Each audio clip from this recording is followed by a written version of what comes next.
Bismillahirrahmanirrahim. Assalamualaikum warahmatullahi wabarakatuh. Alhamdulillahirabbil alamin. Alhamdulillahilladzi hadana lihada wa ma kunna linahtadiya laula an hadanallah.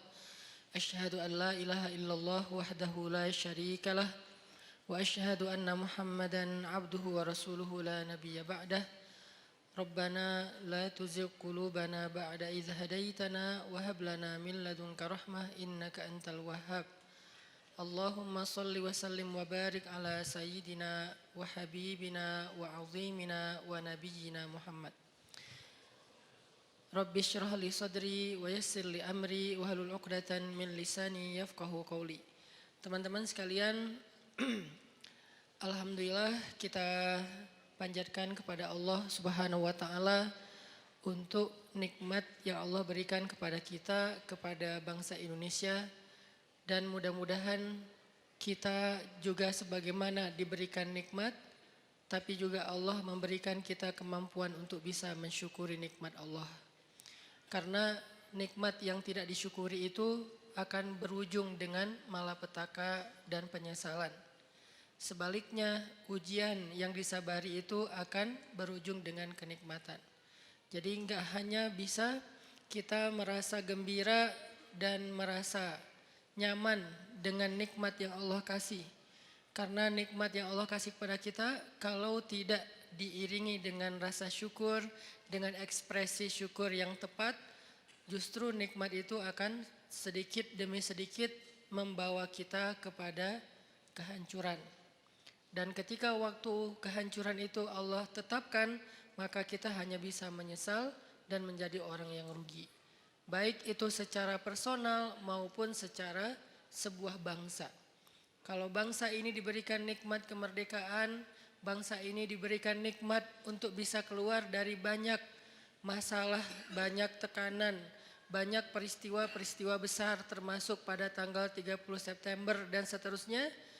Lalu kita tidak mampu mensyukurinya dengan ekspresi syukur yang benar, maka justru nikmat-nikmat yang sudah banyak Allah berikan kepada bangsa ini akan diganti menjadi kebinasaan dan malapetaka. Na'udzubillahi min dzalik.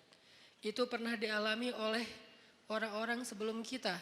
Jadi ini bukan sekedar wacana, bukan sekedar nakut-nakuti, bukan sekedar persepsi subjektif. Tapi ini udah dialami oleh orang-orang sebelum kita. Makanya Al-Quran sendiri yang maha benar selalu mengangkat sejarah sebagai contoh.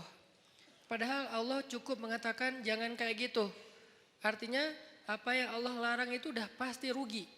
Tapi kenapa Allah habis bilang jangan kayak gitu, Allah bilang seperti orang-orang sebelum kalian yang pernah begini lalu mereka merugi.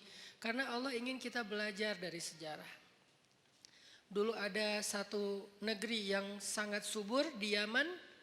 Negeri itu sampai diistilahkan dengan baldatun thayyibatun. Baldatun yang negeri yang thayyibah, yang semua yang tumbuh itu adalah baik. Enggak ada yang enggak baik. Tapi tiba-tiba berubah menjadi sebuah negeri yang berwarna hitam. Karena Allah hanguskan negeri itu dengan kebakaran yang luar biasa. Tapi kalau kita baca sejarah, itu bukan kebakaran karena human error. Allahu alam, tapi ini adalah salah satu bentuk kemarahan Allah kepada mereka. Ini artinya kita belajar untuk berekspresi tentang mensyukuri nikmat Allah Subhanahu wa taala, baik kita secara pribadi maupun kita secara bangsa, supaya Allah Subhanahu wa taala mendawamkan nikmat itu untuk bangsa Indonesia. Teman-teman yang dirahmati Allah, malam ini kita akan lanjutkan pembahasan atau obrolan kita pada pertemuan sebelumnya, yang waktu itu saya sempat bahas dengan tema diam. Kebenaran setelah pembahasan dengan tema diam ini, ada beberapa pertanyaan yang saya lihat di sosial media, terutama di komen postingan-postingan saya, yang menurut saya belum tuntas pemahamannya. Sehingga muncullah komen-komen yang ada yang sifatnya bertanya, ada yang sifatnya menyimpulkan. Kalau yang sifatnya bertanya buat saya itu sangat fair, Karena namanya orang nggak paham maka dia bertanya. Tapi kalau yang sifatnya menyimpulkan lalu keliru, buat saya harus diluruskan. Nah, dari pembahasan diam atau pembahasan sabar atau pembahasan mengalah atau pembahasan jangan membalas keburukan dengan keburukan dan seterusnya, saya melihat kadang-kadang sebagian dari kita memahaminya tidak utuh, memahaminya tidak kondisional, tetapi mengeneralisir pemahaman itu dalam kasus apapun, dan ini tidak berlaku dalam Islam. Karena dalam Islam itu selalu ada yang namanya dawabit, detail masalah. Masalahnya apa dulu? Sehingga nggak boleh seseorang itu mengeneralisir sebuah jawaban kalau ternyata memang kasusnya berbeda. Kecuali hikmah ya, kalau hikmah boleh. Hikmah yang sama untuk kasus yang banyak. Contoh hikmah keutamaan istighfar. Ada yang datang bilang, saya belum dikaruniai anak. Apa ya yang harus saya lakukan? Banyak istighfar. Datang lagi, saya belum dapat pekerjaan. Apa yang harus saya lakukan? Banyak istighfar. Saya ribut dengan pasangan. Apa yang harus saya lakukan? Banyak istighfar. Kebun saya kering. Apa yang harus saya lakukan? Banyak istighfar. Dan seterusnya, itu hikmah. Kalau hikmah itu kayak mutiara. Dia punya banyak sisi dan semuanya bercahaya. Tapi kalau jawaban yang sifatnya adalah hukum dan seterusnya, fikih, ini nggak bisa mengeneralisir semua masalah dengan satu fatwa. Kadang-kadang dalam satu hal dia boleh, tapi dalam kondisi yang lain dia menjadi tidak boleh atau sebaliknya. Nah, pemahaman tentang pembahasan kita bab diam kemarin, ketika kita menyimpulkan bahwa diam itu adalah pilihan orang-orang bijak, diam itu adalah baik, diam itu justru cara kita membela diri, gitu kan ya. Diam cara paling baik untuk membela diri, bukan membela agama. Itu dua kalimat yang berbeda. Diam cara paling baik untuk membela diri, bukan membela agama. Kalau membela agama atau ada kemungkaran kita diam, itu kalau bahasa ulama dia adalah syaitan dalam wujud manusia. Nauzubillah min dzalik. Gak boleh diam. Cuman kita juga perlu belajar kalau gak boleh diam terus kita ngapain. Karena ada orang bilang kita gak boleh diam, tapi dia juga gak ngerti ngapain setelahnya, nyikapinnya gimana, ngeresponnya gimana, ekspresinya gimana. Nah, ini semuanya adalah pembahasan yang tidak satu kali pertemuan, kita harus membahasnya secara berturut, kemudian kita mencoba memahaminya dari semua kondisi. Kemarin kita membahas masalah bahwa diam itu adalah cara untuk membela diri yang paling baik. Nanti fadilahnya akan ditolong oleh Allah, dinaungi malaikat, didoain malaikat. Itu hanya berlaku kalau yang dicela, difitnah, dibully, dihina, apalagi dicaci, di hate speech adalah personal pribadi kita. Berlaku kalau yang dihina itu adalah pribadi kita. Walaupun tetap kemarin saya tegaskan pilihan sikap bukan hanya diam. Kita boleh bersikap dengan merespon. Seperti yang saya cerita ada Rachel dia merespon. Tapi dengan cara agak easy going, santai gitu. Enggak terlalu emosional. Itu juga boleh. Atau kita mengambil sikap menjelaskan. Tabayun bahasa yang sering kita dengar. Itu juga boleh. Atau kita mengambil sikap marah. Atau ada orang ya, jangan kita lah ya. Kalau dalam kasus ini ada orang mengambil sikap marah, dia tersinggung. Kita harus memaklumi karena dia manusia biasa selama marah dan tersinggungnya tidak berlebihan. Jadi ini banyak pilihan sikap. Tapi di antara semua pilihan sikap itu ternyata pilihan diam menjadi salah satu yang terbaik. Salah satu yang terbaik, bukan satu-satunya. Sehingga nanti kalau ada ustadz lain atau ada anggapan lain mengatakan ini pilihan yang terbaik ketika kita lagi disakiti secara pribadi, itu juga mungkin salah satunya. Saya nggak mau mengatakan, mengklaim satu-satunya yang terbaik itu adalah yang saya katakan. Enggak, salah satunya.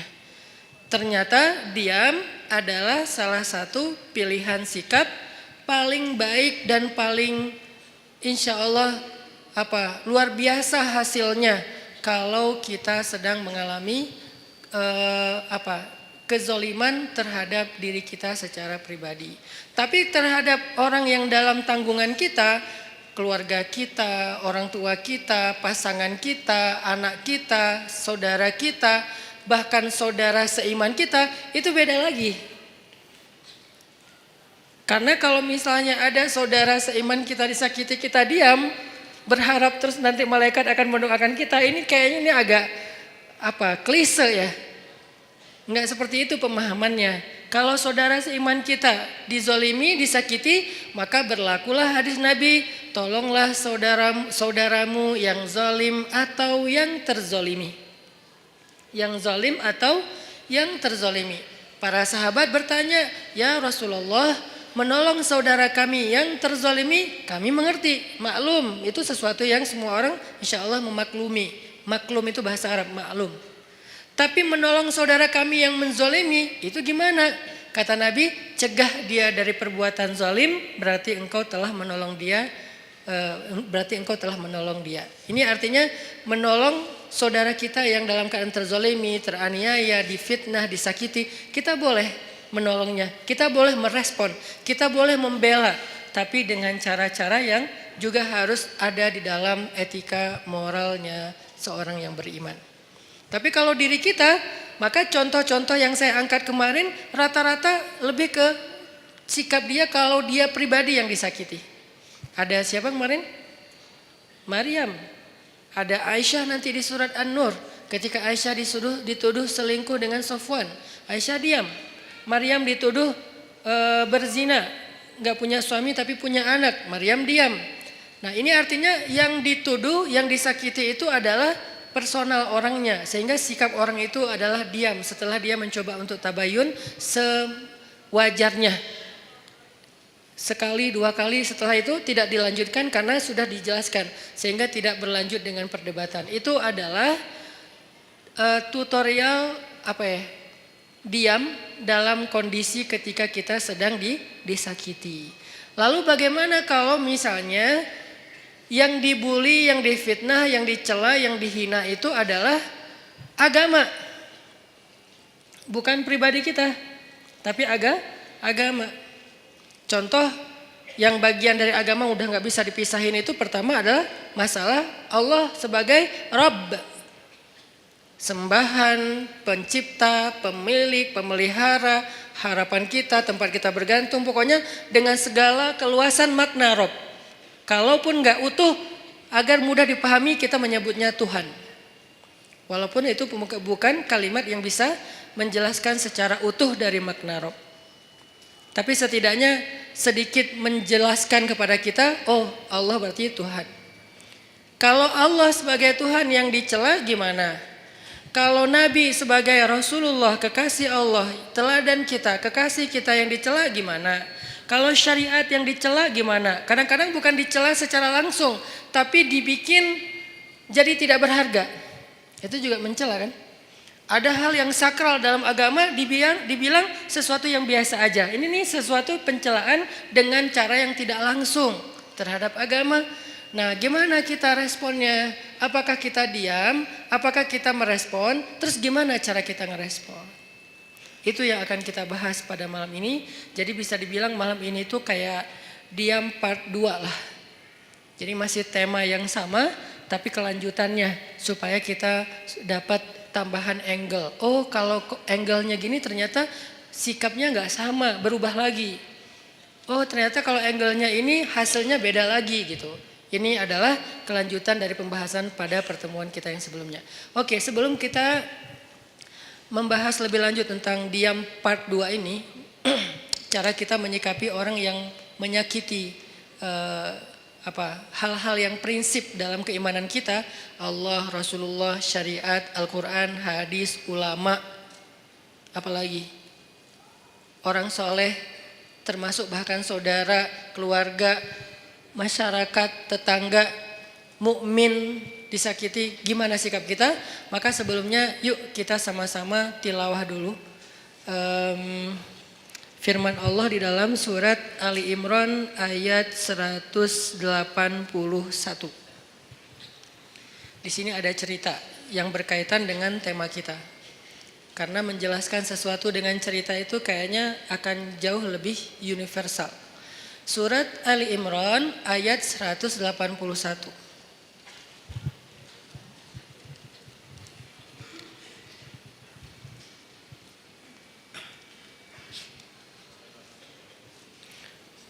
181.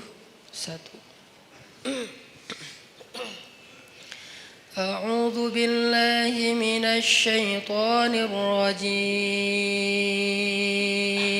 Silakan.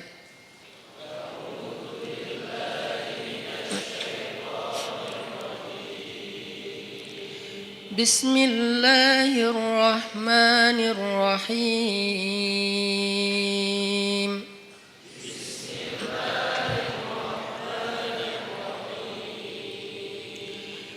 لقد سمع الله قول الذين قالوا إن الله فقير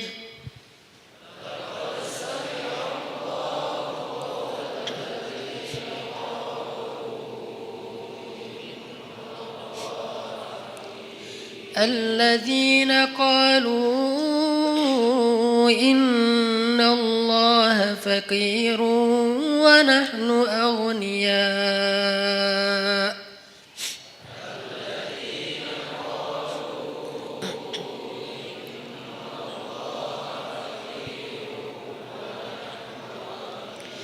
سنكتب ما قالوا وقتلهم الأنبياء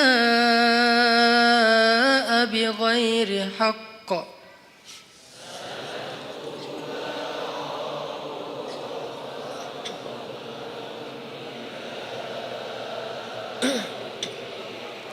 ونقول ذوقوا عذاب الحريق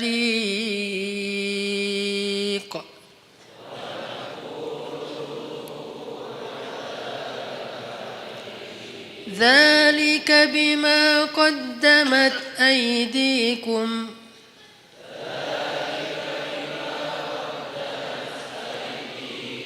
وأن الله ليس بظلام للعبيد.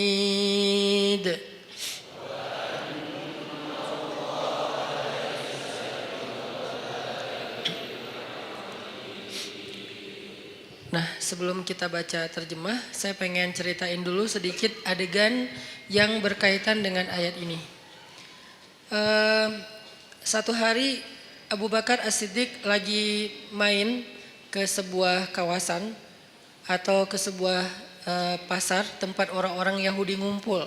Jadi kayak di Madinah itu kan ada orang Islam sama orang Yahudi kan hidup berdampingan. Cuman seringnya orang Yahudi ini bikin masalah. Mereka membatalkan perjanjian, mereka mengganggu kaum muslimin, mereka menyebarkan fitnah, termasuk salah satunya fitnah Aisyah selingkuh. Akhirnya satu demi satu kabilah Yahudi itu kemudian diusir oleh Nabi karena berkali-kali melanggar perjanjian. Maka jadilah kota Madinah itu hanya tinggal kaum muslimin saja. Tadinya Islam di Madinah itu sangat berdampingan dengan orang Yahudi. Karena dasarnya Islam itu kan rahmatan lil alamin ya. Nggak mau ngerecokin orang, nggak mau ganggu orang. Itu Islam banget tuh. Islam nggak mau ganggu orang, Nabi itu paling nggak enak ngerepotin orang. Itu tuh Islam banget. Tapi juga Islam punya prinsip. Dia punya hal yang buat dia itu nggak bisa ditawar. Salah satunya adalah kehormatan. Apalagi yang berkaitan dengan kehormatan perempuan. Kemudian masalah ideologi, hal-hal yang akidah, syariah, sehingga muncullah kalimat lakum dinukum waliyadin. Kalian dengan cara agama kalian, kami dengan cara agama kami. Bisa nggak kayak gitu kita hidup? Nggak usah saling mengganggu. Bisa, oke. Tanda tangan perjanjian, jalan beberapa lama. Ternyata dilanggar sama orang Yahudi. Sekali dibiarin, diminta pertanggungjawaban 2 kali, kemudian Nabi menuntut 3 kali. Udah berkali-kali sampai puncaknya yang paling parah misalnya kayak membunuh, mempermalukan perempuan muslimah, ini udah gak bisa ditawar. Makanya diusir oleh Rasulullah SAW. Nah, waktu itu kaum Yahudi masih berdampingan dengan Nabi. Satu hari Abu Bakar datang ke tempat main atau nongkrongnya orang Yahudi lah. Kayak kafenya Yahudi lah mungkin atau restorannya Yahudi gitu kan. Mereka lagi nongkrong. Datang Abu Bakar situ. Tadinya Abu Bakar datang niatnya baik, pengen silaturahim. Bukan silaturahim ya, pengen temenan lah. Karena sebetulnya silaturahim dalam makna aslinya hanya berlaku untuk keluarga. Sebutlah dengan bahasa kita silaturahim. Pengen silaturahim sama beberapa tokoh Yahudi, salah satunya bernama Fanhas. Nah, ketika sampai di tempat Fanhas nongkrong, Abu Bakar datang, terus Abu Bakar duduk dengan Fanhas, Abu Bakar ngobrol gitu sama Fanhas. Fanhas, kamu tahu kan Islam itu benar? Soalnya Fanhas ini siapa? Fanhas ini tokoh agama Yahudi yang memiliki ilmu sejarah yang bagus tentang nabi-nabi sebelumnya, yang dia membaca Alkitab, yang pasti di dalam Alkitab itu disebutkan tentang Nabi Muhammad. Makanya Abu Bakar ngobrol dengan Fanhas, baik-baik sih ngobrolnya. Fanhas, kamu tahu kan Islam itu benar? Kamu tahu kan Muhammad itu utusan Allah sesuai dengan yang kamu baca di dalam literasi kamu? Kata Fanhas, ya emang kenapa? Terus kenapa kamu gak ikut aja, gak beriman? Cuma nanya doang gitu, bukan maksa. Apa jawaban Fanhas? Bagaimana saya mau mengikuti sebuah agama yang Tuhannya itu miskin, yang Tuhannya itu fakir, dan dia membutuhkan harta dari kita. Ketika dia berfirman, "May yuqridullaha qardan hasana." Itulah bedanya orang yang kufurnya kufur fikrah, intelektual, dengan kufur karena dia nggak paham. Kalau orang yang kufur nggak paham, kita toleran banget.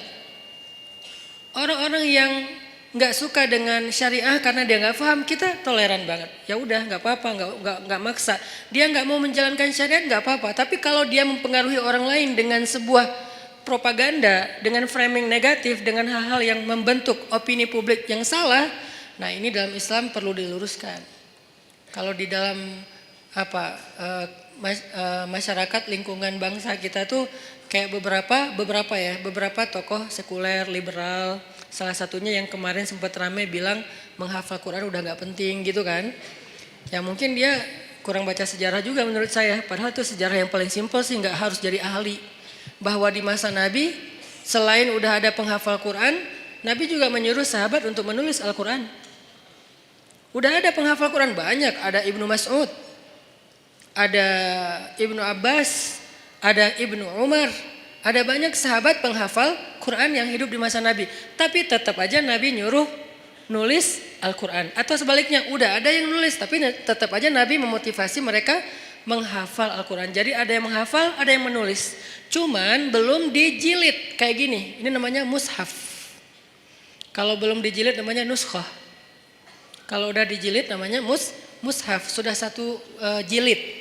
Sehingga dari Al-Fatihah sampai Al-Ikhlas, An-Nas, udah ada di sini semua gitu. Baik berbentuk fisik ataupun berbentuk platform digital kayak yang di handphone dan seterusnya. Dulu di masa Nabi belum dijilid, masih lembaran-lembaran yang terpisah.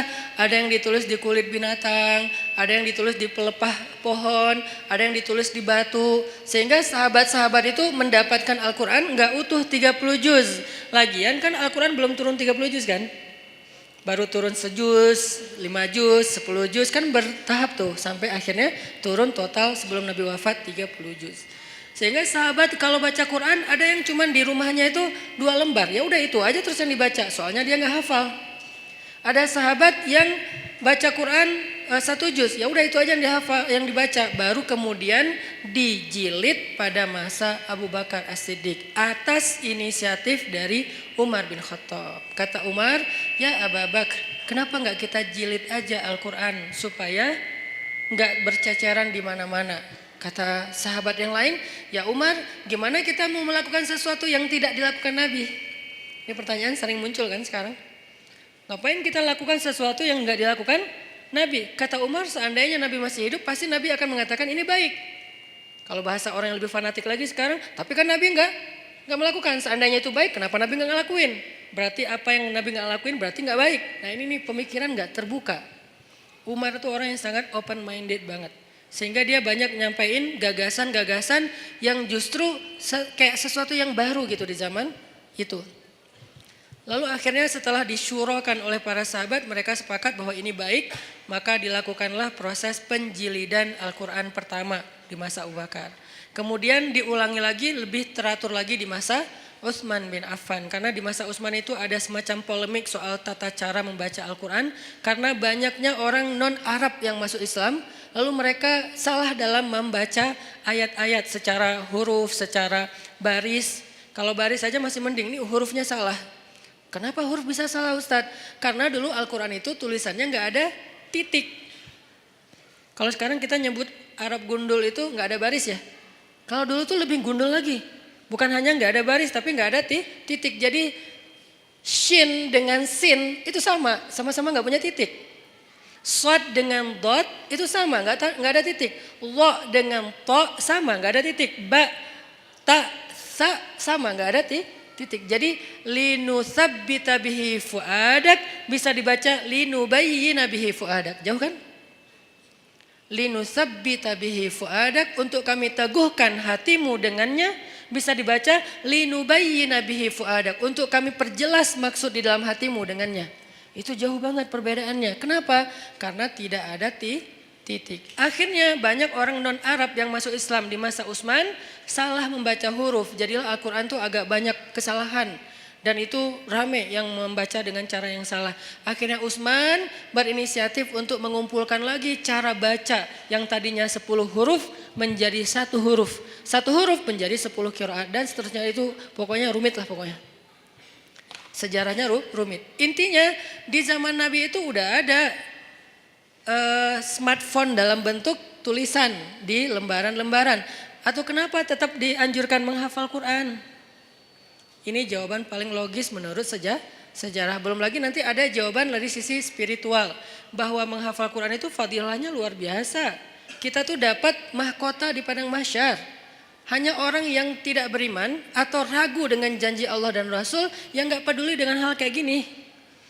Bahwa nanti dia akan pakai mahkota cahaya di padang mahsyar. Dia bisa menyelamatkan 10 keluarganya. Gak bisa nyelamatin saudara kita, keluarga kita 10 orang dengan membawa smartphone. Di padang mahsyar, ya Allah, di smartphone saya nih ada Al-Quran, boleh gak saya selamatin keluarga saya? Jangankan keluarga, mantan aja gak bisa. Coba gimana?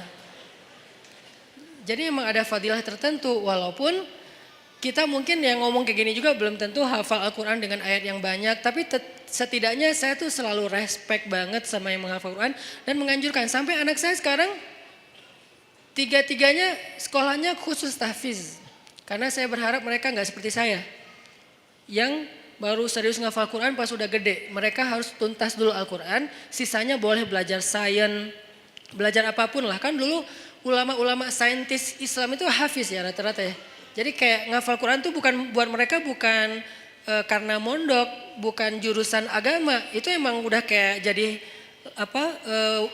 jadi budaya yang soleh di antara masyarakat Islam. Aisyah pondok tahfiz, Maryam pondok tahfiz yang pulangnya sebulan sekali. Yang saya cerita, saya juga kadang-kadang bete gitu, gak bisa ketemu anak. Tapi harus sabar. Yahya masuk TK tahfiz. Yang dari TK itu udah mulai belajar tahsinnya pakai bahasa Arab, bukan pakai bahasa Indonesia. Dia menghafal huruf pakai bahasa Arab. Yang saya pernah sekali tampilin di YouTube ya, yang alifun Allah kayak gitu-gitulah. Saya juga nggak hafal, dia hafal. Artinya saya respect banget dan berharap banget anak-anak menghafal Quran untuk nyelamatin saya nanti di akhirat gitu. Karena saya ngerasa kayak siapa tahu kalau saya belum pantas masuk surga dan belum cukup amalnya, disyafaatin oleh pastinya setelah Rasulullah SAW adalah anak yang hafiz. Gak bisa pakai smartphone, gak bisa pakai Google Drive untuk menyelamatkan keluarga kita di padang mahsyar. Apalagi dapat mahkota. Tapi menyimpannya di smartphone, Google Drive, boleh-boleh aja, ikhtiar kita untuk memudahkan mendapatkan Al-Quran ketika mau dibaca. Gak masalah pakai smartphone, cuman menghafal dia pasti punya kelebihan sendiri. 1 huruf yang dihafal itu pasti beda. Nah ini adalah orang-orang yang pemikirannya membahayakan, ngaco. Nah Fanhas sama. Orang-orang yang tidak beriman tapi dia mempengaruhi orang lain dengan kesalahpahaman terhadap kebenaran. Itulah Fanhas. Sehingga dia mengatakan Allah itu fakir, kami itu kaya. Dan itu bukan kata saya loh ya, kata Fanhas. Orang-orang yang awam kan gampang percaya yang gini-gini. Karena Allah berfirman, "May yuqridullaha qardan hasana fayudha'ifahu ad'afan katsira." Siapa yang meminjamkan harta terbaiknya kepada Allah, nanti Allah ganti berlipat ganda. Kalimatnya meminjam. Makanya saya kan pernah posting, yuk kita pinjamkan harta kita kepada Allah. Ada yang komen kan, Allah kok minjam. Ini Ustadz makin lama makin aneh ngomongnya, ngelantur ke sana kemari. Itu bukan kata-kata saya, kata Al-Quran. Tapi kalimat meminjam di sini bukan Allah nggak punya harta. Apa maksud dari kalimat meminjam di sini? Allah pengen ngejamin bahwa harta kita itu nggak hilang, cuma dipinjam bentar, entar dibalikin lagi. Itu maksudnya. Kalau Allah minta kan berarti hilang dong. Kalau Allah pinjam, ntar dibalikin lagi. Dan Allah itu nggak pernah ingkar janji. Ditambah lagi ada kalimat, Allah ngebalikinnya nggak sesuai dengan yang dipinjam. Dibalikin berlipat kali. Berkali lipat. Karena tadi kebalik jadi kebalik juga kata-katanya. Dibalikin berkali lipat. Nah di situ juga dikritisi sama si Vanhas. Kata Vanhas, kalau gitu Allah menggunakan sistem riba dong. Kan kita nggak boleh riba. Allah melarang kita riba, tapi dianya sendiri pakai cara riba. Gara-gara dia lagi butuh duit, nggak punya harta, minjam ke kita, biar kita mau, akhirnya dia pakai cara riba. Nggak fair dong Allah kalau kayak gitu. Marah Abu Bakar. Langsung ditonjok sama Abu Bakar Vanhasnya. Gubrak. Wah, Abu Bakar aja yang selama ini kalem, diam aja. Orangnya sabar kalau dirinya yang kebayang nggak ketika di Mekah Abu Bakar itu dikeroyok orang gara-gara ngebelain Nabi. Sampai saking dahsyatnya mereka mengeroyok Abu Bakar, itu wajah Abu Bakar tuh hancur dan nggak dikenali.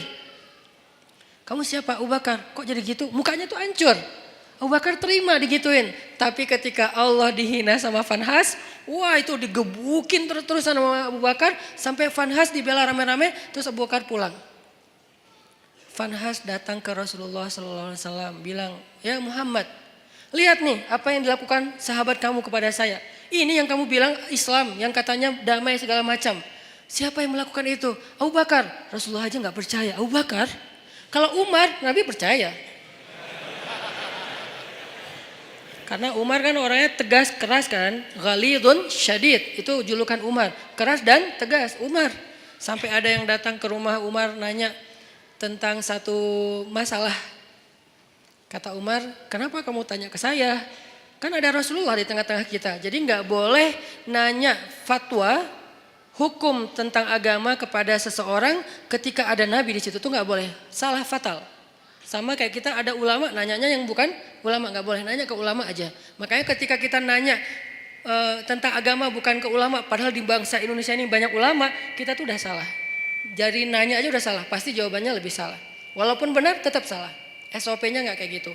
Nah ada orang datang ke Umar, nanya tentang agama. Kata Umar, kenapa kamu nggak nanya ke Rasul? Masa nanyanya ke saya? Kata dia, saya udah datang ke Rasul. Terus apa jawaban Rasul?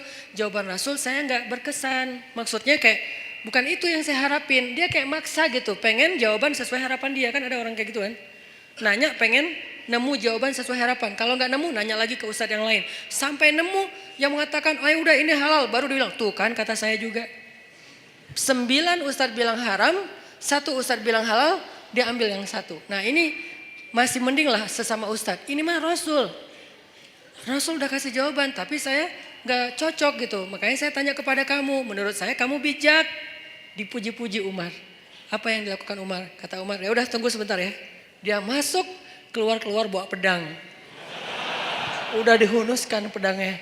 Bukan bawa pedang dalam sarungnya, dihunuskan pedangnya. Ini nih jawaban saya nih, langsung kabur tuh orang. Itu Umar. Karena Umar tersinggung, dianggap sebagai orang bijak sementara Rasul aja ditolak. Itu penghinaan buat Rasul dan penghinaan buat Umar sendiri. Makanya Umar langsung ngeluarin pedang, orangnya kabur.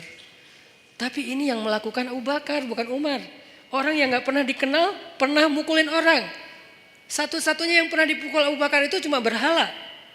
Ketika dia masih kecil, diajak ayahnya untuk ngelilingin tawafin berhala. Ayahnya yang tawaf, Abu Bakar duduk nungguin. Pas ayahnya udah pergi, berhala itu dilemparin sama Abu Bakar. Lo ngapain sih orang-orang tawaf ke lo, padahal gak bisa ngapa-ngapain. Itu Abu Bakar, salah satu sahabat, walaupun sedikit sekali jumlahnya. Sahabat yang gak pernah syirik bahkan di masa sebelum Islam, Abu Bakar. Salah satunya. Abu Bakar, Khadijah, Ali. Ini orang-orang yang dari sebelum Islam pun mereka nggak pernah syirik, nggak pernah nyembah berhala. Tapi yang lain pernah lalu bertaubat dan masuk Islam, kemudian menjadi lebih baik. Abu Bakar yang melakukan. Rasulullah, Abu Bakar, dipanggil Abu Bakar. Lalu Nabi nanya baik-baik karena ini Abu Bakar nih, orang yang wibawa, orang yang baik hati, orang yang lembut. Gak boleh langsung dipercayai aja nih omongan, apalagi nih Fanhas yang ngomong. Rasulullah nanya, ya Abu Bakar, ini perbuatan kamu? Ya Rasulullah. Nabi kaget. Jadi itu bukan hoax.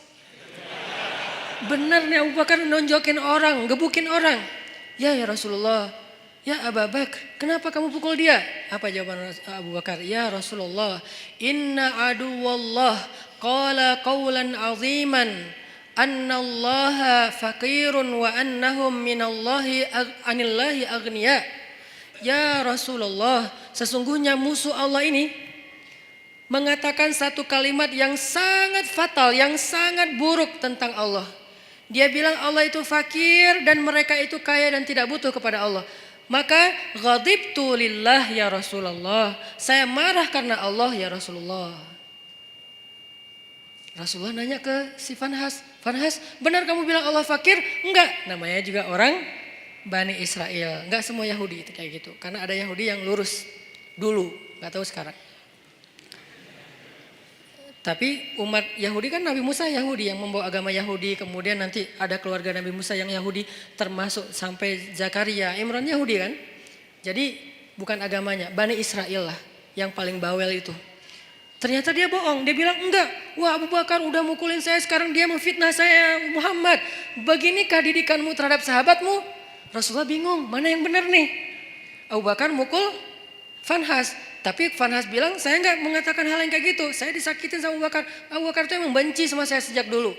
Akhirnya ketika Nabi tidak bisa menilai siapa yang benar siapa yang salah, turunlah ayat ini. Allah mendengar pembicaraan orang yang mengatakan Allah fakir dan kami kaya. Dengan segala macam kemarahan Allah juga marah tuh. Di sini Allah kayak bilang, aku juga marah, bukan Abu Bakar doang kata Allah. Jadi Abu Bakar kayak dibela gitu sama Allah. Abu Bakar, bareng kita marah sama dia. Gitu. Kan keren ya Abu Bakar ya di situ ya. Sampai Allah mengatakan apa tadi ayatnya teh? Wa naqulu dzuqu adzabal harik, dan kami balas ucapan mereka dengan kalimat dzuqu adzabal harik, rasakan azab yang membara. Itu tuh ancaman Allah kepada Fanhas nanti di akhirat. Artinya Allah tuh merestui Abu Bakar marah. Allah merestui Abu Bakar marah. Tapi kita jangan buru-buru menyimpulkan ini terus kita langsung take action ya. Wah ini bahaya, gue tonjokin aja nih. Jangan, karena ini nih Fanhas. Yang kita hadapi kan bukan Fanhas kan, beda-beda kan. Ada yang namanya mungkin dia pakai nama Abu atau apalah kayak gitu-gitu kan. Ini nggak boleh difanhasin.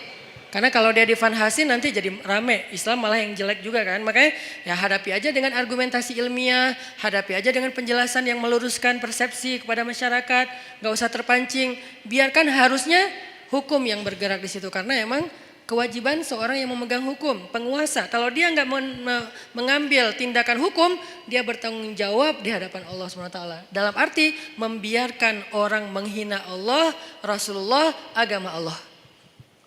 Membiarkan saja dosa karena dia mampu untuk mencegah, untuk menyikapinya, untuk menghukum dengan cara yang terbaik. Di zaman Umar, ketika Umar jadi khalifah, ada tuh yang kayak gitu tuh. Suka nyebarin hal-hal yang kayak aneh, nyeleneh tentang agama. Asalnya dari Irak. Dia ini emang tokoh liberalnya Irak lah. Dia nyebarin fitnah tentang makna ayat Al-Quran. Saya lupa tapi ayatnya apa, nanti saya cek lagi. Tapi dia kayak bikin keraguan orang terhadap kebenaran Al-Quran. Kalau dalam bahasa ulama ini disebut dengan istilah syubhat. Makanya ada istilah raddus syubhat, menolak membantah syubhat-syubhat tentang agama. Ada yang mengatakan misalnya ternyata melakukan hubungan walaupun tidak halal, tidak resmi, tidak dalam akad nikah, asalkan sama-sama rela, itu sesuatu yang dibolehkan. Ini namanya syubhat, menyebarkan fitnah tentang agama di tengah-tengah masyarakat. Ini fatal banget dalam sebuah sebuah bangsa atau masyarakat. Di zaman Umar ada orang kayak gitu. Kalau kita baca sejarah kekhalifahan Umar itu luar biasa loh. Ada orang yang dideportasi karena terlalu ganteng. Selebgram terlalu ganteng dan itu nggak ada hasil editan. Kalau saya kan ngeditnya lama kan ya, pakai editor terbaik lah Rifat cie. Tapi kalau ini nggak perlu diedit, udah emang ganteng. Rambutnya ikal sepundak, keren banget. Sampai saking gantengnya dia, cewek-cewek nggak mau nikah kecuali sama dia. Kan kasihan banget cowok yang lain ya. Nggak mau nikah kecuali sama dia. Sampai ada cewek-cewek bikin syair tentang dia, kayak bikin lagu gitu tentang dia, di aransemen dengan cara-cara yang berbeda-beda. Ada syair isinya gini, seandainya tempat tidurku hangat bersama dengan dia. Coba, syair jahiliyah namanya. Aku ingin tempat tidurku terasa hangat bersama dia. Sampai gitu terdengar oleh Umar. Nauzubillah, kata Umar, innalillah, astagfirullah. Umar kan suka keliling-keliling gitu kan. Pas dengar itu Umar nanya kepada kayak kabinetnya, siapa cewek itu? Dia fansnya.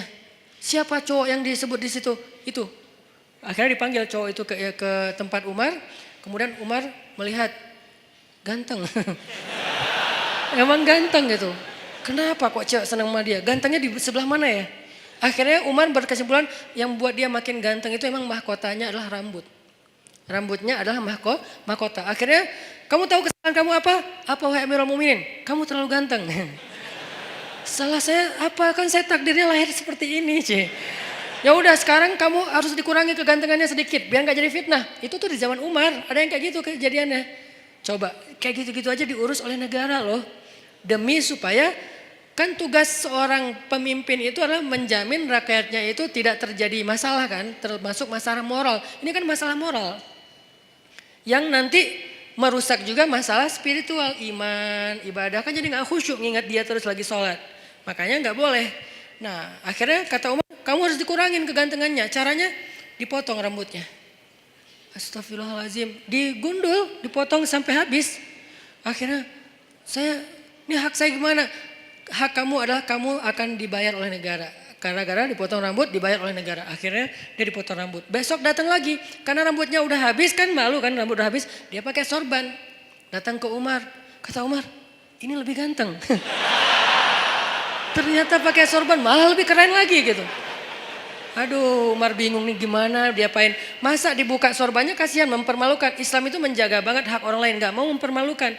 Dia tetap rambutnya dihabisin. Tapi jangan dibiarin kelihatan orang banyak. Karena itu malu.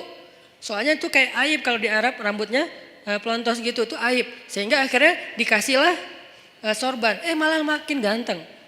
Umar bingung. Akhirnya Umar memutuskan dia harus dideportasi ke sebuah kampung yang isinya nenek-nenek. Kampung itu nenek-neneknya pas dia datang, gitu. Kan parah juga nih nenek-nenek. Akhirnya dia dideportasi ke luar negeri yang kampungnya isinya orang ibu-ibu tua. Yang dia atas tindakan itu dia digaji oleh pemerintah. Ini adilnya Islam, hukum tegak tapi fair. Hukum tegak tapi fair. Dia nggak hanya dideportasi terus biarin dalam keadaan terlunta-lunta, enggak. Dia dikasih gaji oleh pemerintah. Tapi dia sendiri di tempat yang terasing. Tiba-tiba ibunya di kota Madinah datang ke Umar dan mengatakan, celaka engkau wahai Amirul Mukminin. Kenapa saya celaka ibu? Kata Umar. Karena engkau duduk bersama anak-anakmu, putra-putramu dan engkau bersama dengan mereka dalam keadaan nyaman, bahagia. Tapi engkau memisahkan saya dengan putra saya. Siapa putra ibu? Fulan _ Fulan. Oh yang selebgram itu? Iya. Ya udah ibu maunya apa? Saya jauh dari putra saya kangen dengan putra saya. Kamu tahu nggak sih rasanya kangen gitu kan? Terus gimana maunya ibu? Saya pengen ketemu putra saya. Ya udah akhirnya diputuskan oleh Umar, ibunya juga ikut dengan anaknya tinggal di sana dibiayai oleh negara. Itu tuh masa kekhalifahan Umar sampai hal-hal kayak gitu diurus. Termasuk laki-laki yang dari Irak tadi, orang sekuler Irak yang pengen ngacak-ngacak pemikiran umat Islam tentang Al-Quran. Dia mengatakan ini lihat nih ayatnya kayak gini-gini. Tapi dia ngomongnya kemana? Dia ngomongnya di pasar, bukan di majelis para ulama. Bukan di masjid, di pasar. Karena kalau di pasar kan jarang ada ulama nih. Sehingga orang percaya aja sama dia, sama omongannya. Dipanggil sama Umar. Tahu gak kesalahan kamu apa? Apa? 2. 1. kamu sudah menyebarkan fitnah agama di tengah-tengah masyarakat sehingga mereka ragu tentang Al-Quran. 2, kalau kamu nggak ngerti ayat itu harusnya kamu tanya kepada ulama, bukan nanya kepada orang awam. Atas kesalahan yang fatal ini, maka saya hukum kamu dengan dicambuk. Karena dia udah nyebarin banyak fitnah. Orang sampai ragu nggak mau lagi baca Quran. Orang menganggap Al-Quran itu nggak otentik segala macam. Itu kan banyak kan obrolan orang sekuler tentang kayak gituan. Akhirnya dicambuk dan diancam. Kalau kamu masih melakukan hal yang sama, maka saya akan berikan hukuman yang lebih berat. Akhirnya dia pulang ke Irak dan sejak itu dia taubatan nasuha.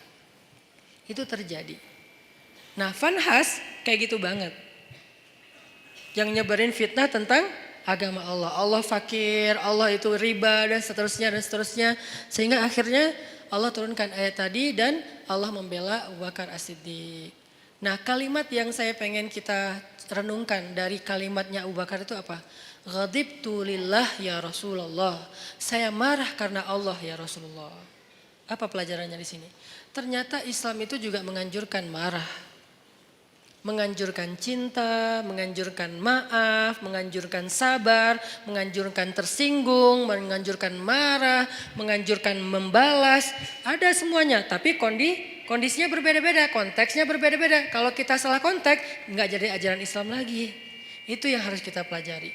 Jadi bukan hanya agama cinta, tapi juga ada anjuran untuk supaya kita marah dalam kondisi tertentu. Bagaimana nggak marah ketika ada seorang perempuan muslimah dihina, dibuka auratnya, dilecehkan, masa kita nggak marah? Rasulullah aja marah ketika ada perempuan muslimah lagi belanja di masjid, di pasar, belanja di pasarnya Yahudi, terus dilecehkan sama cowok-cowok anak muda Yahudi. Diapain? Roknya tuh diikat pakai tali, digantung ke tiang gitu. Pas dia jalan, kan kesingkap karena ketarik tali kan, sehingga auratnya kelihatan. Dia malu nangis, dibela, digunting tuh tali sama seorang laki-laki pemuda muslim. Digunting talinya. Marah orang-orang Yahudi yang ngeprank si cewek ini nih. Mereka bilang, lo gak usah ikut-ikutan, ini bukan urusan lo. Ini saudari saya muslimah, saya harus membela sesama orang yang beriman. Lagian kalian zalim, ini kan kejahatan moral. Kalian gak punya akhlak kepada perempuan, gak menghargai perempuan. Terjadi adu mulut lama-lama karena dia sendiri dikeroyok meninggal. Udahlah menghina perempuan, membunuh laki-laki yang mencoba membela perempuan tadi. Nabi langsung marah. Langsung dikumpulkan bala tentara yang kuat-kuat oleh Nabi menuju kepada kabilah itu, dikepung tuh kabilahnya.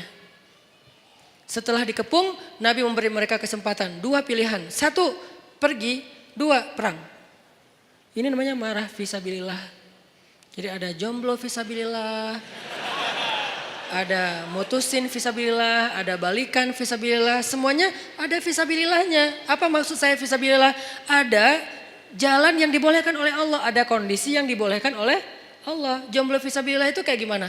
Jomblo yang sabar, yang tetap istiqomah, yang gak berputus asa dengan berbuat dosa, itu tuh fisabilillah banget. Jadi itu bukan bahasa-bahasa nyeleneh. Justru itu sebuah ungkapan sederhana yang di dalamnya tuh terkandung banyak hikmah yang saya harapin kayak gitu. Jadi bukan jihad fisabilillah. Jihad fisabilillah, ada juga jihad fisabilillah taghut. Orang yang berjihad bukan karena Allah. Begitu juga dalam urusan yang lain. Ghadibtu lillah ya Rasulullah. Saya marah karena Allah ya Rasulullah. Berarti apa? Di antara cabang-cabang iman adalah emosi.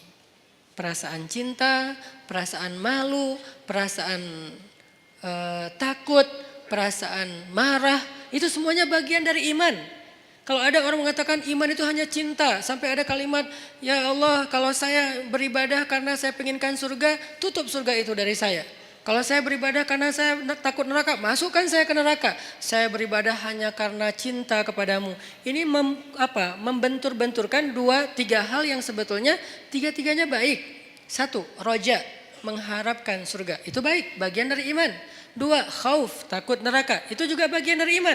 3, mahabbah, cinta kepada Allah. Itu juga bagian dari iman. Tiga-tiganya emosional, perasaan. Ternyata iman itu juga menyangkut urusan perasaan.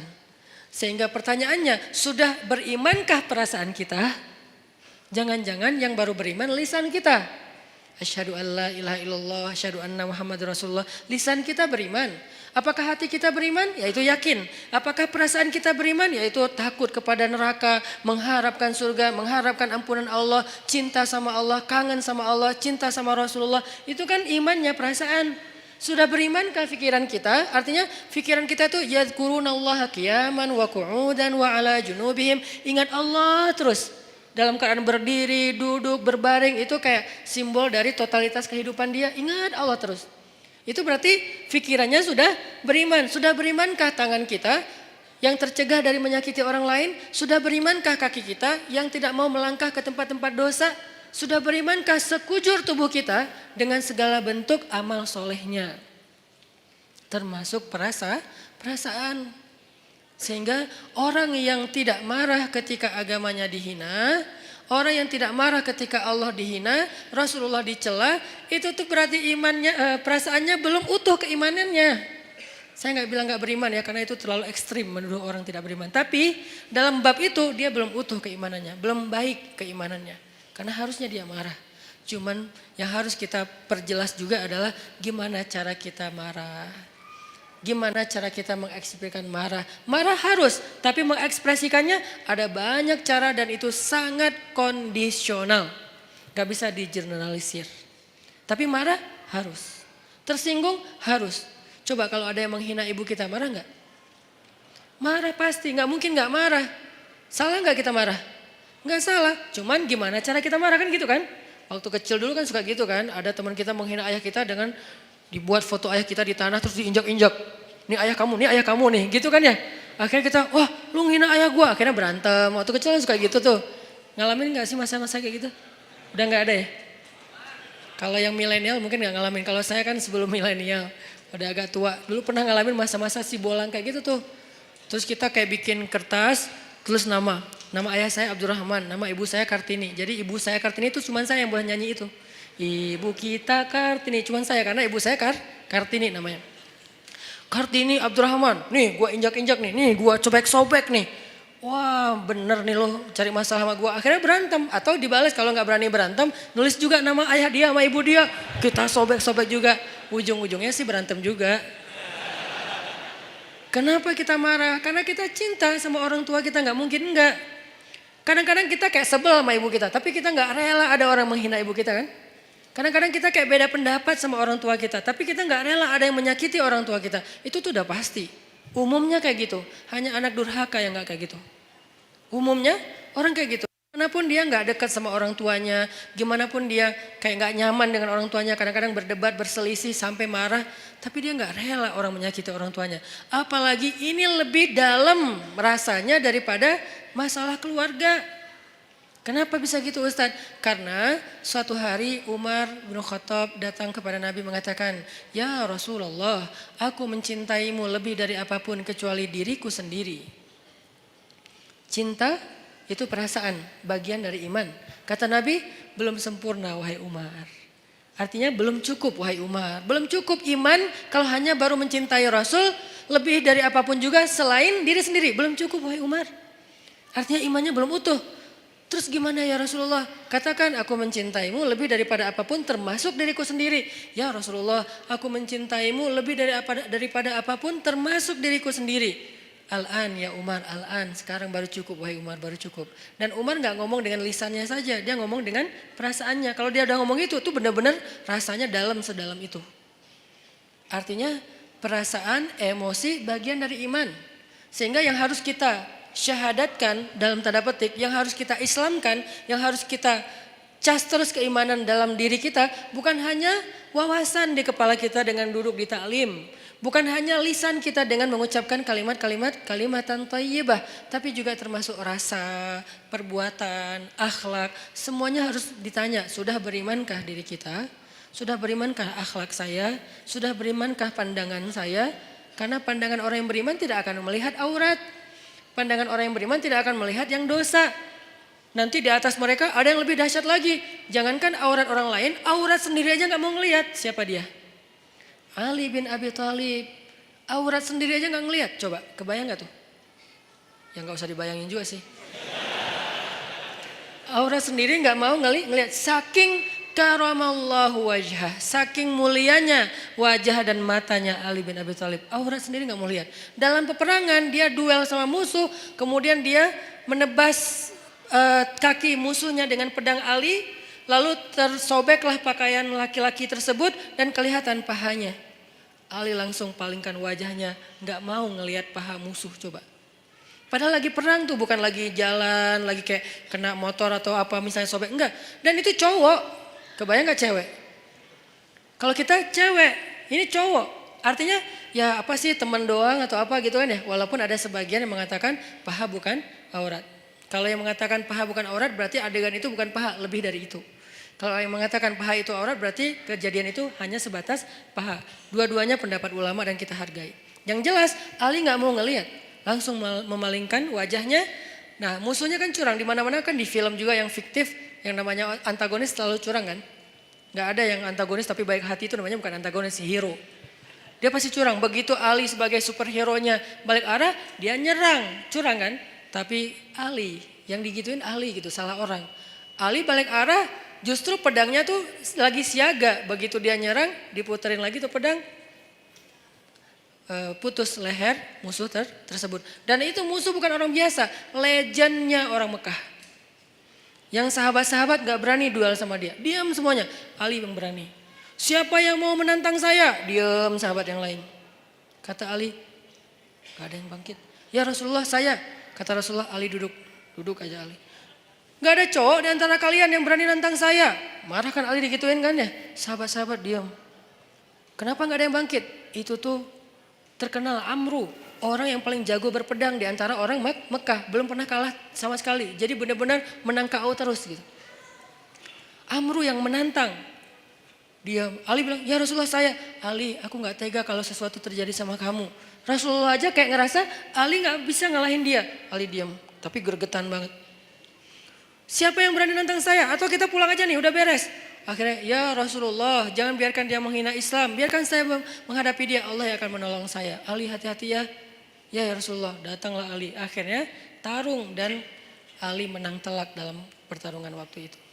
Ini karamallahu wajah. Matanya itu mata yang beriman. Telinganya telinga yang beriman. Lisannya lisan yang beriman. Wajahnya wajah yang beriman. Gimana wajah yang beriman? La tahkiranna minal ma'rufi syai'a walau antalqa akhaka biwajhin tolik. Janganlah kalian ngeremehin amal soleh walaupun kecil. Walau sekedar bertemu dengan saudaramu dengan wajhun, wajah. Bahasa Arab jadi bahasa Indonesia. Wajah yang apa? Sumringah. Wajah berseri-seri. Wajah yang happy. Jangan ketemu teman kita cemberut aja. Kamu kenapa? Enggak, emang muka saya emang kayak gini. Nah, kalau itu beda ya. Tapi berusaha untuk tersenyum. Itu tuh wajah beriman. Jadi wajah aja, ada wajah beriman, ada yang wajah tidak beriman. Wujuhu yauma idzin muswaddat, gitu ya kurang lebih. Pokoknya wajah mereka hari itu dalam keadaan tertutup debu, dalam keadaan apa? Alaiha ghabarah, dalam keadaan tertutup debu, dalam keadaan hitam legam. Itu wajah orang kufur. Sedangkan orang yang beriman wajahnya bercahaya, wajahnya happy, wajahnya bahagia dari sejak di dunia. Wajah kita sudah berimankah? Kemudian apa lagi? Hati kita sudah berimankah? Perasaan kita sudah berimankah? Tangan, kaki kita sudah berimankah? Rambut kita sudah berimankah? Dan seterusnya, semuanya. Gimana rambut yang beriman Ustadz? Nabi melarang kita untuk membuat rambut yang terlalu ditipisin sebelah ya. Sampai tinggal di atas doang gitu kan. Itu dalam Islam dilarang. Berarti rambut yang beriman yang gak kayak gitu. Kalau ditipis sedikit gak apa-apa. Tapi ini tipisin habis tinggal gini doang. Ya itu tidak dianjurkan dalam Islam. Berarti rambut yang beriman. Rambut yang biasa-biasa aja. Kalau bisa agak luar biasa dikit. Tadi kayak cowok yang keren tadi rambutnya sepundak, ikal. Kalau gak mampu Ustadz. Karena kalau udah saya panjang gak turun ke bawah naik ke atas. Ya udah jangan dipaksain. Tergantung jenis rambut. Yang jelas rapi, terus dirawat sama dia kan ya. Itu rambut orang beriman. Ternyata iman itu bukan hanya soal sholat, puasa, termasuk perasaan. Jadi marah itu bisa jadi bagian dari iman kalau tepat dalam kondisinya. Sehingga Abu Bakar marah, ghadibtu lillah ya Rasulullah. Itu kata kuncinya. Aku marah karena Allah wahai Rasulullah SAW. Sehingga kita wajib marah teman-teman. Sampai Nabi pernah mengatakan juga dalam masalah perasaan dan iman itu ada hubungannya. Kata Nabi, salasun man kunna wajada fihi halawatal iman. Man kunna fihi wajada halawatal iman. Ada 3 hal yang kalau seseorang itu ngerasain dia kalau seseorang itu mendapatkannya berarti dia merasakan nikmatnya iman. Merasakan puncaknya iman. Merasakan loh ya, bukan melakukan, bukan mengatakan, bukan memikirkan, tapi merasakan, rasa. Dan 3-tiganya rasa. Ada 3 perasaan yang kalau seseorang mendapatkan dalam dirinya berarti dia berada di puncaknya iman. 1. Ayyakunallahu wa rasuluhu ahabba ilaihi mimma siwahuma. Ketika Allah dan Rasul lebih dicintai olehnya dari apapun juga. Cinta, perasaan. Yang kedua, perasaan juga. Ayyuhibbal mar'a la yuhibbuhu illa lillah. Mencintai seseorang dan tidak mencintainya kecuali karena Allah. Mencintai sesama muslim, mencintai ulama, mencintai habaib, mencintai para kiai, mencintai guru-guru kita, mencintai orang yang soleh, yang lebih soleh dari kita, mencintai, itu perasaan. Dan itu adalah wajada halawatul iman, puncaknya iman. Ketiga, ayyakraha ayyauda ilal kufr kama yakrahu ayyuqadhafa finnar. Benci, ternyata benci juga bagian dari iman. Benci, bagian dari iman. Jadi kalau ada orang Islam itu tidak membenci, benci. Kepada apa dia benci? Kepada dosa, kepada kemungkaran, kepada kekufuran dia benci. Makanya bahasanya ayyakra ayyauda ilal kufr. Dia benci untuk kembali kepada kufur. Saya enggak mengatakan kalimatnya benci kepada orang kafir, enggak. Benci kepada kembali kepada kekufuran. Artinya perbuatannya. Dia benci dengan perbuatan dosa, bermaksiat, dia benci. Berarti kalau kita udah bisa membenci dosa-dosa kita di masa lalu, insya Allah kita sudah merasakan puncaknya iman, benci. Jadi kalau dikatakan Islam itu nggak ada kebencian dalam banget. Kebenciannya bagian dari 70 cabang iman. Tapi bencinya siapa? Yang dibenci adalah dosa. Makanya ada ayat Allahumma habib, ada doa Allahumma habib ilainal iman wa zayyinhu fi qulubina wa karrih ilainal kufra wal fusuqa wal isyan waj'alna minar rasyidin. Itu doa. Diambil dari ayat. Ayatnya walakinnallaha habbaba ilaikumul iman wa zayyanahu fi qulubikum wa karraha ilaikumul kufra wal fusuqa wal isyan wa ja'alakum minar rasyidin. Allah menjadikan kalian apa mereka gitu sebagai orang yang mencintai keimanan dan menjadikan rasa cinta itu indah dalam hati mereka. Lalu menjadikan mereka benci kepada kekufuran dan itulah orang yang mendapatkan petunjuk. Benci kepada kufur, dosa, fusuk. Fusuk itu apa? Akhlak yang buruk. Dia nggak suka. Jadi kalau kita ngelihat ada orang yang perangainya nggak bagus dan kita ngerasa itu kayak entertain, hiburan, ini kita berarti nggak punya benci nih. Jangan benci orangnya, benci perangai perbuatan yang buruknya. Orangnya nggak ada, ini lain lagi ceritanya. Karena orang bisa berubah kan. Kalau keburukan dari zaman iblis sampai nanti kiamat, ya tetap namanya keburukan. Yang benar sudah jelas, yang buruk sudah jelas. Tapi kalau orangnya bisa berubah. Pagi dia kufur, malam dia mukmin. Pagi dia setan, malam bisa jadi malaikat. Makanya jangan membenci orangnya. Siapa tahu suatu saat dia berubah. Tapi membenci perbuatannya wajib, bagian dari iman. Ada orang yang memperolok-olok agama. Ya kita benci perbuatannya, orangnya kita serahkan kepada Allah. Kalau perlu kita doain ya Allah beri dia petunjuk. Tapi perbuatannya wajib kita benci. Jangan sampai perbuatan memperolok-olok agama malah kita ketawain seolah-olah itu hiburan. Berarti kita gak punya benci fisabilillah. Makanya ada marah fisabilillah, ada benci fisabilillah, ada cinta fisabilillah, ada takut fisabilillah, ada kangen fisabilillah, kangen siapa? Kangen dengan Rasulullah SAW. Seperti kangennya Bilal, sampai saking puncak kangennya luar biasa, dia nggak sanggup azan. Saking kangennya nggak sanggup azan. Kalau kita azan biasa aja gitu kan, mungkin semangat, tapi nggak sampai bikin kita nggak bisa ngucapin asyhadu anna Muhammadan Rasulullah. Nggak kuat Bilal ngomong itu. Kenapa? Kalimat itu dia ucapkan dulu ketika Nabi masih hidup dan mendengar. Kalau Bilal azan, Nabi senyum-senyum. Sekarang Nabi udah nggak ada, udah nggak kuat. Udahlah saya nggak bisa. Langsung turun, langsung duduk, diganti sama sahabat yang lain. Itu kangen fisabilillah. Apakah kita punya kangen fisabilillah? Apakah kita punya cinta fisabilillah? Apakah kita punya benci fisabilillah? Apakah kita punya marah fisabilillah? Apakah kita punya memaafkan fisabilillah? Karena semuanya perasaan. Sakit hati fisabilillah ada, tapi ada juga sakit hati yang nggak dibolehin. Baper fisabilillah banyak, makanya baper itu bisa jadi ibadah. Tergantung konteks. Kan baper itu bawa perasaan kan? Benar nggak sih artinya? Salah satu di antara baper yang berpahala yang gimana? Baper ketika sholat.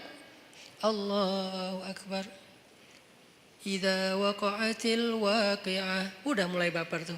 Bawa perasaan. Begitu disebutkan tentang orang-orang yang golongan kiri, wah udah gak kuat lagi. Dia nangis, dia gemeteran, saking gemeteran lututnya gak kuat menanggung beban tubuhnya, dia tersungkur. Kharru, tersungkur, lalu dia sujud, sujadan, dia sujud, wabukiya, dan dia menangis dalam sujudnya. Siapa dia? Umar bin Khattab, orang yang paling baper dalam sholatnya. Kalau udah baca ayat-ayat kiamat di dalam sholat, Umar baper banget. Makanya ada baper yang negatif, ada baper yang positif. Sehingga semua itu soal perasaan teman-teman. Untuk itu kita perlu belajar, wah saya sedih nih, saya kecewa nih, saya tersinggung nih, saya marah. Nah yang terakhir pertanyaannya gimana cara kita mengekspresikan kemarahan kita Ustadz? Kalau yang dihina itu Allah, Rasulullah, Islam, bahkan orang tua kita, keluarga kita, apa yang harus saya lakukan? Jangan membalas keburukan dengan keburukan, itu prinsipnya. Tadi dibacakan di sholat isya kita, idfa billati hiya ahsan. Balaslah dengan cara yang lebih baik, walaupun kita marah. Lalu bagaimana dengan cerita Abu Bakar As-Siddiq? Tapi di situ bukan hanya ada satu tokoh, ada Fanhas. Nah, apakah kita tahu persis yang kita hadapi itu Fanhas? Jangan-jangan kita menjudge Fanhas banget ini, padahal dia bukan Fanhas. Dia bisa jadi adalah orang Badui yang mengencingi Masjid Nabawi. Kan itu juga perbuatan yang menghina Islam kan? Dia datang ke Masjid Nabawi, dia buang air kecil di situ. Lalu Umar udah siap-siap tuh, saya penggal nih kepalanya nih, saya penggal nih. Kata Rasulullah, ya Umar, mahlan, tunggu Umar. Ya Rasulullah, dia udah menghina masjid, dia menghina agama kita dan segala macam. Dia tuh masuk ke masjid buang air kecil loh. Lebih dahsyat. Nabi kemudian mengatakan, tunggu, jangan ganggu dia. Maksudnya kalau sahabat langsung nyuruh dia pergi kan terganggu, soalnya dia lagi menyelesaikan hajatnya kan. Kepotong kan terganggu kan, sakit. Akhirnya beresin dulu, tunggu. Udah beres, yuk kita cari air, ambil air, bersihin. Udah disiram sama sahabat, dipanggil dia sama Rasulullah. Kamu dari mana? Dari kampung ini, oh pantesan. Dia tuh orang pedalaman yang tidak tahu peradaban. Di tempat dia, semua tempat itu toilet. Karena buat mereka tuh kan biasa aja, maaf ya. Di beberapa tempat kita ngelihat kadang-kadang orang buang air sembarangan kan. Karena dia rata-rata orang yang berpendidikan rendah, orang yang mungkin tidak belajar, orang yang belum modern, belum berperadaban. Buat dia biasa aja kayak gitu, malah kadang-kadang gak malu. Nah laki-laki ini kayak gitu kondisinya, orang jahil, orang badui, orang pedalaman, gak pernah belajar. Dia gak tahu kalau ini tempat suci, dia buang air aja di situ. Ditanya sama Nabi dari mana, dari tempat ini. Oh kamu tahu gak ini tempat apa? Gak tahu. Ini tuh rumah ibadah kami, di sini kami menyembah Allah, kami belajar, kami duduk di sini, kami menjaga kesuciannya. Tadi kamu sudah mengotori tempat ini, oh saya nggak tahu. Saya nggak ngerti, maafin saya, ya nggak apa-apa. Terus Nabi ngobrol panjang lebar sama dia, sampai saking baiknya Nabi bisa membuat dia terkesan dengan obrolan Nabi, akhirnya dia masuk Islam. La ikraha fiddin, tidak ada paksaan dalam agama. Tapi yang ada ta'liful qulub, membujuk hati. Kemarin pas saya jalan ke Korea, saya ngobrol sama Chan, sama sekali saya nggak mau ngomongin Islam di depan dia kalau dia belum bertanya. Tapi alhamdulillah sepanjang saya di sana nggak ngomongin Islam sama sekali. Pas pulang baru semalam dia posting foto-foto kita di sana, dia bilang sekarang saya merasa tertarik untuk belajar Islam setelah bertemu dengan Ustadz Hanan dan keluarga. Ternyata kok asik banget, santai, saya nggak dipaksa, saya nggak dimarah-marahin. Pas saya salah membeli makanan Korea, apa namanya teh? Apa? Bukan samyang. Ya cireng lah pokoknya. Cireng Korea gitu ya. Kimbap.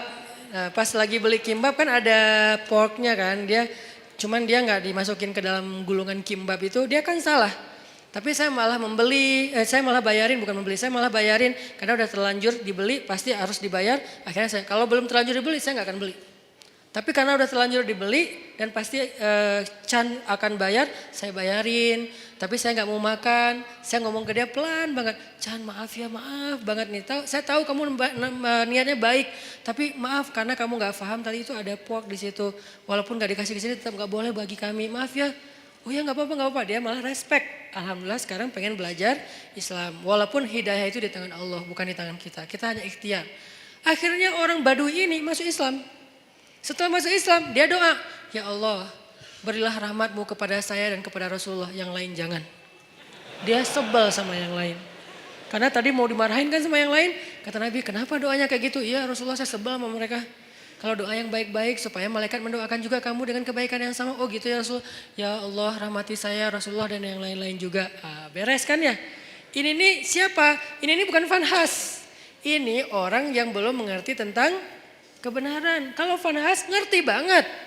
Malah Alkitab, dia ngerti Alkitab, Taurat, Injil, Al-Quran bahkan. Makanya dia tahu ayatnya. Bukan orang biasa, beda sikapnya. Kalau kepada orang kayak gitu, kita memberitahu. Ada orang yang bertanya atau komentar karena dia nggak ngerti, kita jelasin, kita luruskan kalau bahasa saya di komen. Bukan saya marahin, saya luruskan. Kadang-kadang ada teman-teman yang niatnya baik, pengen bela saya tapi malah marah-marah. Saya juga berharap jangan. Ini Ustadz Hanan, malu nggak lo? Jangan ngomong kayak gitu. Ini mempermalukan orang. Enggak, saya juga cuma ngomong kalau ini tentang saya diam. Kalau tentang Rasulullah, saya luruskan. Kayak gitu bahasanya, saya pilih diksi yang tidak menjudge. Sehingga nanti sikap kita mudah-mudahan mewakili wajah Islam. Walaupun nggak sempurna, soalnya kita manusia biasa ya. Islam sempurna banget tapi kita nggak sempurna. Setidaknya kita udah berusaha untuk menampilkan wajah Islam terbaik yang kita mampu. Orang baru tertarik. Nah, idfa billatihi ahsan. Balaslah dengan cara yang lebih baik. Ada di surat apa itu? Coba kita buka surat Fussilat. Surat ke-41 ayat 34. Idfa billatihi ahsan. Kalau kita bisa membalas keburukan orang dengan cara yang lebih baik. Maksud cara yang lebih baik itu gimana Ustadz? Bisa jadi orangnya kita pahamkan. Itu kan cara lebih baik kan? Dia menghina Islam, kita nggak menghina dia. Kita nggak menghina agamanya, kita pahamkan. Oh ini maksudnya. Kalau dia nggak bisa juga, kita coba kebaikannya dengan cara lain. Kadang-kadang ada kebaikannya bukan dengan pemahaman, dengan narasi. Kita kasih dia hadiah kalau ada yang kenal dengan dia. Minimal kita senyumin dulu, minimal kita nasehatin dengan diam-diam lewat DM atau apapun lah. Pokoknya jangan sampai kita mencela, mendebat, ngebully rame-rame dengan nge-replay komennya dia. Kasihan, kadang-kadang dia nggak ada niat mencela, cuman karena nggak paham, akhirnya di replay banyak ratusan replay, semuanya menjat dia. Saya kasihan kadang-kadang kayak gitu. Padahal niat saya tadi pengen meluruskan, tapi di bawah tuh wah macam-macam. Walaupun niatnya baik tetap caranya belum tepat. Sehingga balaslah dengan billatihi ahsan. Hasilnya apa kalau kita bisa konsisten kayak gitu? Hasilnya faidza alladzi bainaka wa bainahu adawah ka'annahu waliyyun hamim. Bisa jadi kalian yang tadinya bermusuh-musuhan dengan cara idfa billatihi ahsan, membalas dengan yang baik, dia akan menjadi waliyun hamim, pelindung yang sangat setia. Menjadi kawan baik, menjadi sahabat karib, menjadi pelindung yang setia, yang loyal. Itu hasil cara kita marah. Boleh marah tetap, tapi ekspresikan marah itu dengan cara-cara yang justru melahirkan kebaikan. Satu, cara yang kedua, kalau misalnya kita nggak mampu, ini kan yang paling ideal nih. Saya nggak mau memberikan solusi ideal doang, sementara saya juga nggak selalu bisa kayak gitu. Dan saya manusia biasa. Nanti kalau sesekali teman-teman ngelihat saya di sosial media, kadang-kadang kepancing, itu karena Hanan Ataki itu manusia, bukan malaikat. Yang saya omongin di sini nggak semuanya mampu saya amalkan. Makanya saya kasih beberapa alternatif. Yang paling tinggi, idfa billati hiya ahsan. Itu haqqa tuqatih, sebenar-benar takwa. Kalau nggak mampu haqqa tuqatih gimana ya Rasulullah, kata sahabat. Kalau nggak mampu haqqa tuqatih, sebenar-benar takwa, Allah berfirman di surat At-Taghabun, fattaqullaha mastata'tum. Bertakwalah kepada Allah semampu kalian. Allah aja kayak gitu coba. Pertama disuruh apa? Sebenar-benar takwa. Dalam kasus ini sebenar-benar takwa adalah balaslah keburukan dengan kebaikan. Itu sebenar-benar takwa. Yang paling ideal udah. Tapi kan kadang kita mampu, kadang enggak kan? Kadang-kadang kita memang benar-benar mampu dan kita kayak takjub gitu. Kok saya bisa ya membalas keburukan dengan kebaikan. Di komen negatif, di hate speech kita balas makasih. Kadang bisa. Kadang orang ngomong baik-baik kita malah marah-marah. Namanya juga manusia. Naik turun imannya. Kalau iman lagi naik jadi malaikat. Kalau lagi turun jadi setan. Kan gitulah kita ya. Sehingga Allah tahu banget lah kita tuh manusia biasa. Sehingga setelah Allah bilang ittaqullaha haqqa tuqatih, bertakwalah dengan sebenar-benar takwa. Salah satu kasusnya adalah balaslah dengan yang lebih baik. Allah katakan fattaqullaha mastata'tum. Kalau nggak bisa maka bertakwalah kepada Allah semampu kalian. Di akhir surat At-Taghabun. Jadi dua ayat ini saling mengutuhkan. Nah dalam kasus semampu kita gimana? Coba teman-teman buka Al-An'am.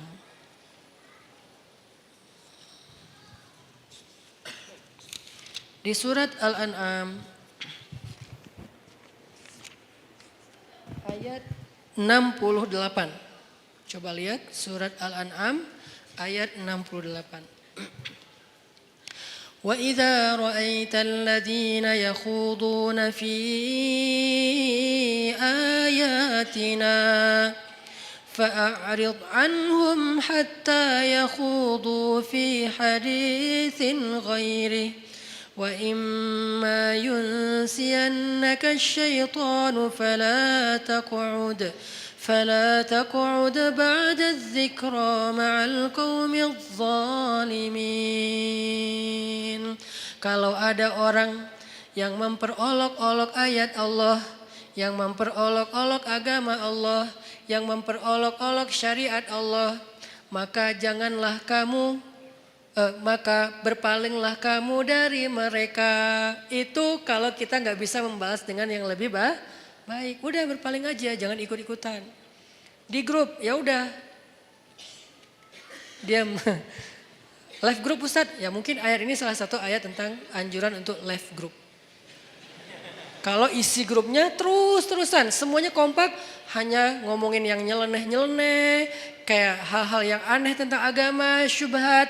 Ya udah, kita dianjurkan oleh surat Al-An'am ayat 68 untuk live group. Ini juga live group fisabilillah.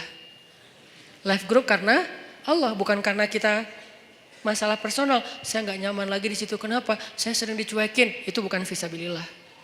Kalau saya broadcast nggak ada yang respon. Kalau teman saya broadcast semuanya nyamber. Kayaknya mereka nggak senang sama saya. Udahlah saya live aja. Itu tuh bukan fisabilillah. Boleh nggak Ustadz? Boleh, tapi bukan fisabilillah. Jangan bilang-bilang ini fisabilillah loh ya. Enggak. Tapi kalau isinya gibah, isinya fitnah, isinya berita bohong, isinya mencela, isinya hal-hal yang nggak penting, bukan nggak penting, hal-hal yang dosa, maka kata Allah, a'rid hanhum, tinggalkan mereka. Tinggalkan mereka dalam konteks sosmed, live group, unfollow, atau minimal gak usah terlibat. Terus kata Allah, kalau setan membuat kalian lupa dengan anjuran ini, anjuran untuk pergi ninggalin mereka, maka janganlah kamu tetap di situ ketika kamu ingat. Sampai tegas banget Allah suruh pergi.